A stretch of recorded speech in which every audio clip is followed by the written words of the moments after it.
Hi, my name's Jamie. I work for a garage door company down in South Carolina. I also did so up in Maryland, where I'm from. Uh, and I figured I'd take this moment, since I'm actually troubleshooting different openers, seeing what's going on with them, seeing what's good, what's bad. Sometimes if you get a garage door opener that still has good working parts that are hard to find, it's really convenient to be able to salvage what you can out of these older openers to try to help customers save money, and then you make a little bit of money on the side also.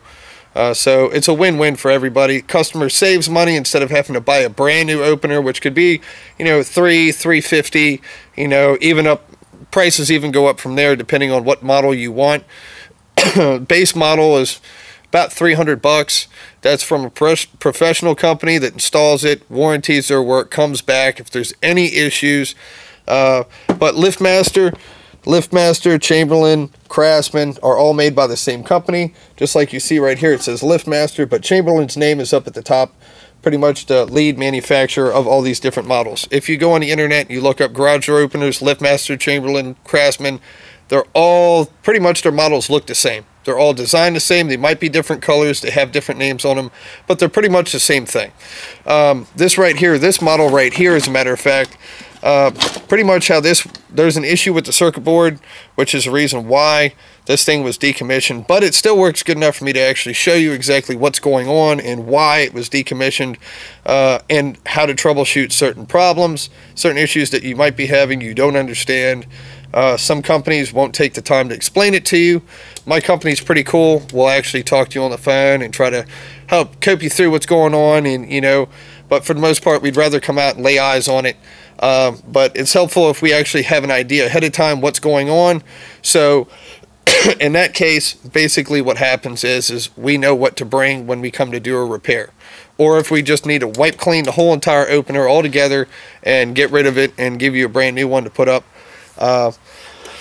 We don't recommend Genie, this personal company that I work for, just because Genie has a lot of moving parts.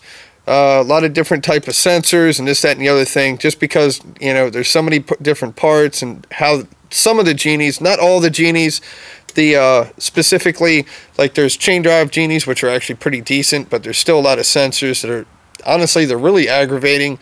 There's so many different things that go wrong. So usually if we get problems with Genies, we try to figure out what's going on. And more times than not, they've got issues that, it's better just to get rid of it and buy a Craftsman, Chamberlain, LiftMaster, something like that. I'm not necessarily trying to endorse one company and bash the other. It's just my personal and professional experience. For years that I've been doing this. I've been doing this since I was 17. I'm in my 30s now, so that kind of gives you an idea. I've been doing this for a long time. But yeah, moving on to pretty much helping you diagnose certain issues that might be going on with your opener.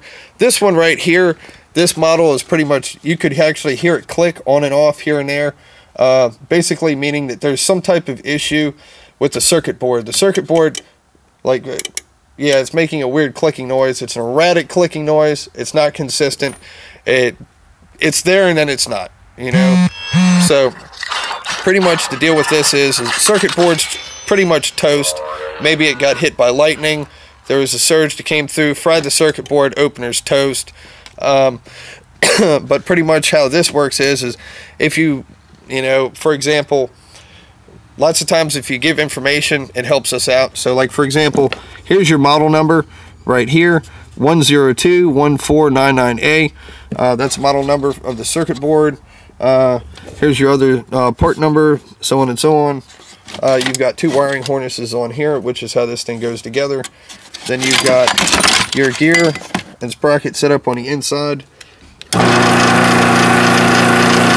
As you see it move, lots of times this part will go bad. Motors sound like it's trying to go someplace, but it won't go anywhere. That's a normal problem.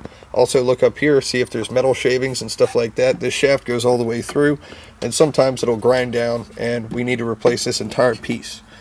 But that's pretty much how this thing works.